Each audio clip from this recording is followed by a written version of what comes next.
नमस्कार, स्वराज पोस्ट में आपका स्वागत है। मैं कन्हैया भेलारी। चलिए स्टार्ट। न्यूज और साथ साथ व्यूज, अफवाह, चर्चा। मंत्रिमंडल गठन में का हो रहल बा, ये तो क्लियर हो गया कि नीतीश कुमार ही सीएम रहेंगे, इसमें कोई किंतु परंतु नहीं है। मैं कल सवेरे ही कार्यक्रम में बता भी दिया था। अब किस दिन ओथ लेंगे, अब ये देखना होगा, हम उपकरा पर बताइए। और दो इशू जो अभी काफ़ी चर्चा में बा, सीएम कौन होगा, मंत्रिमंडल में कौन कौन आएंगे, डिप्टी सीएम कौन होगा, क्या चल रहा है, एकरा पर हम बताई। अफवाह भी बा, चर्चा भी बा, सब लपेट सपेट के बटोर के मैं बता दूंगा आपको, और बता रहा हूं आपको। और दूसरा, रोहिणी आचार्य, लालू परिवार में हंगामा, लालू परिवार में महाभारत, लालू परिवार में होई, लालू परिवार में हो। अरे मत कहा, घिरनी लिखा घूमता सब। खैर, पहले मैं शुरू करता हूं मंत्रिमंडल गठन। मंत्रिमंडल क्या गठन, सरकार। अब तो आप जानते ही हैं कि स्थिति क्या है। इससे तो कोई एनडीए प्रचंड बहुमत और नीतीश कुमार सीएम बनेंगे। अब इसमें कोई चर्चा, माने इसमें कोनो दुविधा के बात नहीं है, वही सीएम बनेंगे। कल इस्तीफा भी देंगे, कैबिनेट की बैठक होगी, लास्ट कैबिनेट की बैठक जो चर्चा बा भाई, कौन पुख्ता अभी तक से नहीं। नीतीश कुमार जाकर के शाम तक इस्तीफा देंगे, फिर उसके बाद सरकार गठन का भी लिस्ट चुस्ट मिले। अभी तक मिले के सब समझे कि से होला नु कि अभी आज तक आचार संहिता भी बा कि मुख्य चुनाव आयुक्त जे यबा, मुख्य चुनाव एकदम चीफ इलेक्टोरल ऑफिसर जो हैं, वो पूरा लिस्ट जो है गवर्नर को देते हैं। ये सब होला, होइबे करी। फिर इसके बाद एनडीए विधायक सब बैठी हन, एनडीए विधायक दल के बैठक हुई, उसमें सर्वसम्मति से नीतीश कुमार को नेता चुना जाएगा और वो फिर दोबारा सीएम बनेंगे। इनमें कोनो किंतु परंतु भाई बाऊ ना। अब इसी बीच में जो चर्चा बा, अफवाह बा, हम हालांकि एकरा के अफवाह ही मानता नहीं कि कल जो मिले थे संजय झा और ललन सिंह, होम मिनिस्टर आदरणीय अमित शाह से, उनका मैसेज लेकर के आए थे एक, लेकिन फिर कहता नहीं कि कोरा अफवाह ही इसको समझिएगा। और संजय झा ने मुख्यमंत्री से कहा कि उनकी चाहत है कि आप विश्राम करें, सीएम न बने। तो नीतीश कुमार गर्म हो गए कि क्या बात करते हैं, समझना। इसके बाद विजेंद्र यादव भी कुछ आते हैं, फिर एक हलचल सी होती है। फिर कल जो है शाम में जगदानंद सिंह जो है लालू प्रसाद यादव से मिलते हैं शाम में कल। और कहीं ऐसा नहीं कि चूंकि एक तरफ अगर नीतीश कुमार को ये नहीं बनाने की बात होगी तो फिर नीतीश कुमार एक्टिव होंगे। तो नीतीश कुमार अगर एक्टिव होते हैं तो अगर हम माइनस नीतीश कुमार अगर एनडीए का टैली देखते हैं, लिस्ट देखते हैं, तो 117 का होता है, जिसमें 4 जो हैं आरएलएम के हैं। लेकिन ये भी आ रहा है कि आरएलएम तैयार नहीं है नीतीश कुमार के अलावा किसी दूसरे को। हालांकि मेरी भी बात मांझी जी के पुत्र जो हैं संतोष सुमन से भी कल हुई थी, उन्होंने कहा था कि सवाल ही नहीं है, नीतीश कुमार को छोड़ करके हम लोग सोच भी नहीं सकते हैं, उन्होंने ऐसा कहा था। वैसे प्रक्रिया ये है संवैधानिक कि विधायक दल मिल करके ही चुनते हैं। ये पूरा करा के चर्चा अफवाह भाई अपना तरीके से करा के लेवे को हुई। और दूसरी बात, मुझे ऐसा नहीं लगता है कि संजय झा को ये कोई मैसेज दिया होगा और संजय झा नीतीश कुमार से कहे होंगे। इसको मैं अफवाह ही मानता हूँ, लेकिन एयर में घूमता कहीं ना कहीं से मुँहा मुँही चाहे जो से, तो हम सनी कि बता दी, बतावल जरूरी समझे किसे। तो फिर हुआ कि नहीं ऐसा है तो फिर नीतीश कुमार, और इधर 126 हो जा रहा है, ये 117 हो गए हैं। और अगर फिर आप जेडीयू का 85, 25 राजद के आप समझिए, 6 हो गया कांग्रेस, 3 हो गया आपको लेफ्ट, 5 हो गया MIM, और 1 हो गया BSP, और 1 हो गए IP गुप्ता। तो ये मिला करके 126 हो जी, तब तो ऐसे ही सरकार बना ली हन। लेकिन तब ये भी चर्चा होता कि ये अगर ऐसा कुछ डिफरेंसेज हुई तो वैसा मौका ना आवे दी बीजेपी की कि बिंग सिंगल लार्जेस्ट पार्टी वो जा करके तुरंत क्लेम कर देगी, गवर्नर उनको बुला लेंगे और फिर जो है सरकार बनाएंगे। ये सब चर्चा अफवाह समझ गए कि में मिक्स वेजिटेबल लिखा हो, तो सही खाए के बाद एकरा के आँख से देख के आ कान से सुन के मिक्स वेजिटेबल जब ना हो ऐसा सब स्थिति आवेला तो ये सब होबे करला। लेकिन फिर मैं कहता हूँ कहल भी जरूरी बा कि नीतीश कुमार के नेतृत्व में सरकार ये बन रही है। अब वो सरकार बंगाल चुनाव तक चले, 5 महीना चले, 6 महीना चले, उसके बाद ये सब चर्चा बा तो उसके बाद नित्यानंद राय को गद्दी सौंप दी जा सकती है। इसलिए कि लालू परिवार में जो कलह विद्रोह चल रहा है उसको देखते हुए अगर नित्यानंद राय को हम लोग बनाते हैं तो यादव जो है बड़ा खुश होंगे। और वो जो है इस बार भी इन लोगों का मानना है कि यादव की महिलाओं ने, मुस्लिम महिलाओं ने बहुत तोड़ दिया है, तो नित्यानंद राय तोड़ करके ला सकते हैं। कुशवाहा बनाने का कोई CM 4 महीना 6 महीना के बाद तो हम बात कहता नहीं, कोई मतलब नहीं है। इसलिए कि उपेंद्र कुशवाहा ने ये बता दिया है कि इस चुनाव में कि मैं कुशवाहा समाज का नेता हूँ, ऐसी चर्चा चले। फिर ये भी चला बात कि नहीं हो सकता है कि बीजेपी चिराग पासवान को अपना नेता बना करके उनको मुख्यमंत्री बना दे। फिर लेकिन ये भी चली कि सवाल ही नहीं है, बीजेपी अब जो है किसी अब सहयोगी दल को ताज नहीं सौंपेगी, ये सब चर्चा चलता है। यही बीच देखा ये भी चर्चा चलता कि ये भी चर्चा बा, चर्चा अफवाह कि नित्यानंद राय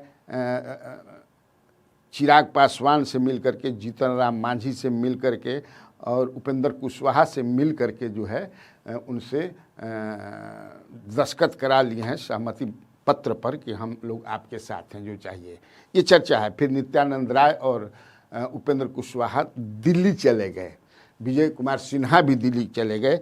लेकिन ये चर्चा है कि कौन कौन डिप्टी CM बनेंगे, उसमें कई नाम चला था डिप्टी CM में।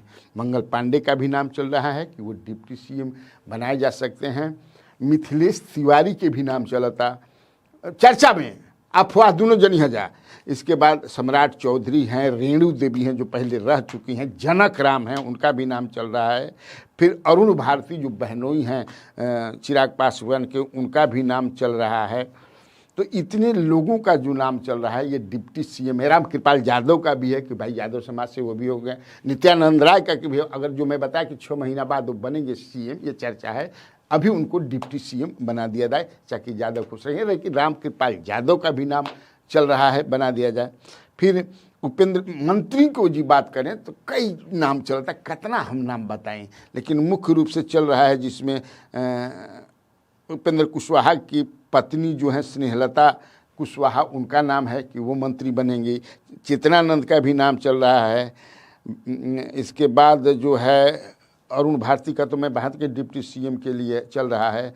फिर आपको जो है एक MLC हैं विजय सिंह जो बांका और उस एरिया के हैं, तो चूँकि चकाई से नरेंद्र बाबू के पुत्र जो हैं वो हार गए हैं। सुमित सिंह हैं, सुमित सिंह, उनका भी चूँकि वो हार गए चुनाव, तो उस एरिया से अगर किसी अपर कास्ट को बनाने के तो विजय सिंह MLC हैं, उस एरिया से आते हैं, बड़ा मजबूत नेता हैं, सहकारिता आंदोलन में और सहकारिता माने वो बहुत ही मजबूत नेता माना जाता है, उनका भी नाम चल रहा है। तो कई लोगों का नाम चल रहा है। अब देखो के बनता के नहीं के बनत, ये बात अब समझ जाइए।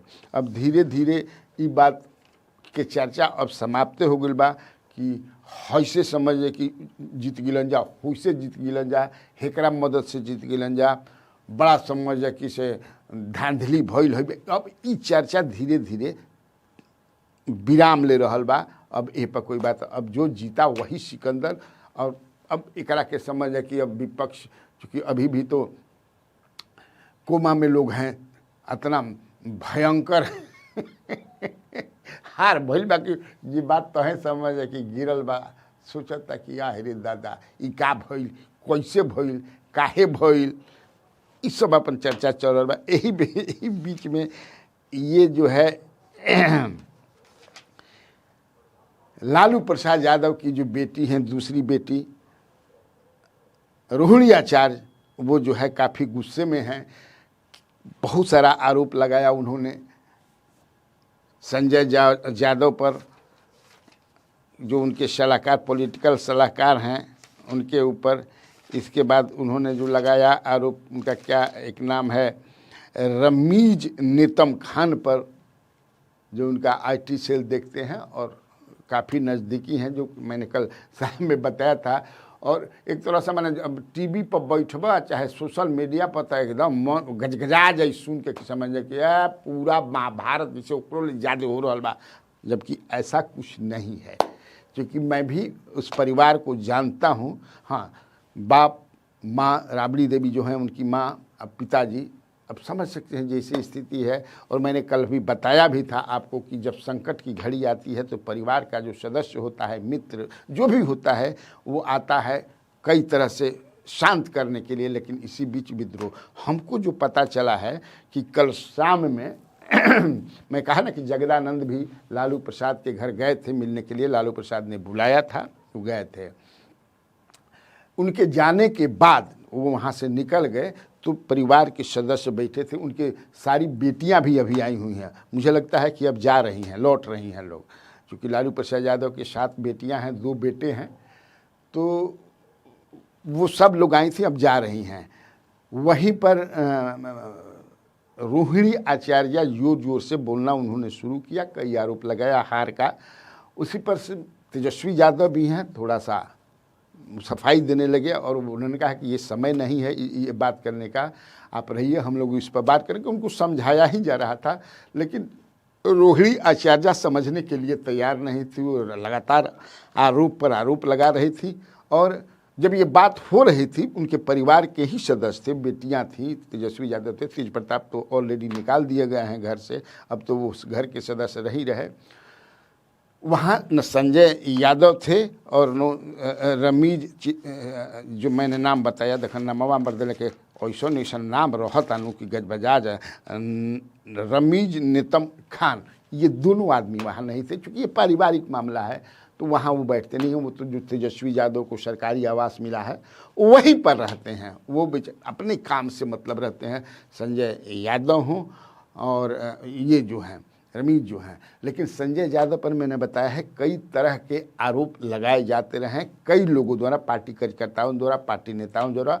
और बीच में भी आपने देखा होगा कि रोहिणी आचार्य ट्वीट बहुत करती हैं। कल वो चली भी गई यहाँ से, दिल्ली जा कर के रुकी हुई, अब कब सिंगापुर जाएंगी। तो मैं बता रहा था कि संजय यादव पर कई तरह के आरोप लगाए गए हैं। मैंने अपने स्तर से आज जो है कई लोगों से बात किया जो राजद और लालू परिवार से बहुत नज़दीकी हैं। उन लोगों ने बताया कि हम लोगों को कभी ऐसा नहीं मिला कोई उदाहरण जो है, सटीक उदाहरण कि संजय यादव कोई वैसा काम करते हों जो पार्टी का अहित करे, संजय यादव कुछ ऐसा काम करते हों जो लालू परिवार को किसी भी तरह का क्षति पहुंचाए, अहित करे। लेकिन चूंकि देखिए पॉलिटिकल महत्वाकांक्षा तो है ही उस परिवार में। अभी रोहिणी आचार्य राजनीति में आई, सारण से लड़ी चुनाव, सारण से हार गई, उसके बाद भी उनकी राजनीतिक महत्वाकांक्षा थी। लेकिन चूंकि परिवार में ये तय हुआ, लालू जी ने भी कहा, तेजस्वी का कहना था कि भाई परिवार में इस बार चुनाव केवल एक ही लड़ेगा परिवार से, वो मैं लड़ूंगा, बाकी आप लोग लड़िए। जीत पहले हासिल हो जाए, उसके बाद जो है जो देखा जाएगा। लेकिन लगता है कि रोहिणी आचार्य थोड़ा हड़बड़ी में हैं और जैसी जैसी वो बातें कर रही हैं, ये विरासत का मामला, मुझे विरासत तो क्लियर हो गया है कि विरासत कहाँ है, क्योंकि तेज प्रताप यादव तो को लालू प्रसाद यादव ने ही घर से निकाल दिया है, तेजस्वी यादव ने नहीं किया है। क्योंकि अभी भी मालिक जो है घर के वो लालू प्रसाद यादव भी हैं, राबड़ी देवी भी हैं, यही आज भी हैं। तो उनको तो निकाल दिया गया है, कई कारणों से निकाला गया है। उस कारणों को कारण बतावे की कोनो ज़रूरत भी नहीं कि आप लोग जानते ही हैं। लेकिन अभी वो भी आग बबूला हो गए हैं और वो भी जो है रोहिणी के पक्ष में खुल करके आ गए हैं।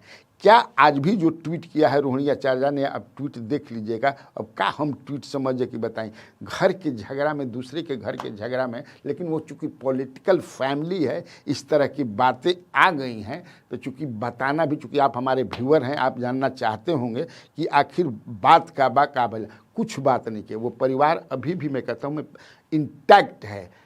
लालू जी, राबड़ी जी, लालू यादव, राबड़ी देवी, तेजस्वी यादव, मीशा भारती, ये सब अभी एक साथ हैं, कहीं से कुछ नहीं है। लेकिन रोहिणी आचार्य जो हैं, लेकिन उनका पॉलिटिकल एम्बिशन लगा था कि बहुत झकझोरता, हिलावता।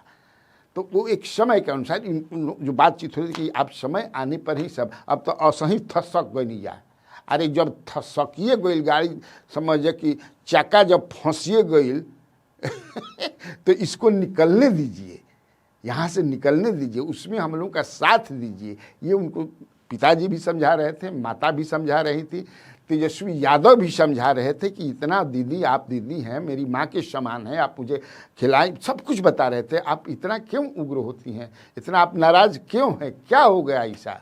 और संजय यादव और रमेश से क्या लें, वो तो हमारे साथ रहते हैं, आप यहाँ रहती हैं, कोई लेना देना नहीं है। लेकिन फिर भी वो अब जो बात वो कह रही हैं कि चप्पल से मारा गया, ये मारा गया, मैं उनके बात को झुठला नहीं रहा हूँ, कहाँ ये घटना हुई। लेकिन जब कल शाम में परिवार के लोग बैठे थे, शाम में मतलब 8-9 बजे, वही समय, वहाँ कुछ ऐसा नहीं हो। चूँकि हमारा जो डुबंत दस्ता है, बड़ा एकदम वहाँ मजबूत डुबंत दस्ता है, उसने ये बात कहा। अब इसको आप लोग कैसे लेते हैं समझ कि दूसरा घर के झगड़ा में, देखिए बहुत पॉलिटिकल परिवार बा, एक से बढ़न परिवार बा, जहाँ बहुत कुछ होला, बहुत कुछ होता रहता है। लेकिन भीतर झाँकल के बहुत नहीं थे। लेकिन आदमी टीआरपी खातिर, व्यूज खातिर झंकबे करना, ठीक तब आज खातिर काफ़ी बा। तो बिहार में बाहर है। और आप लोगों को कन्हैया भेलारी का नमस्कार है।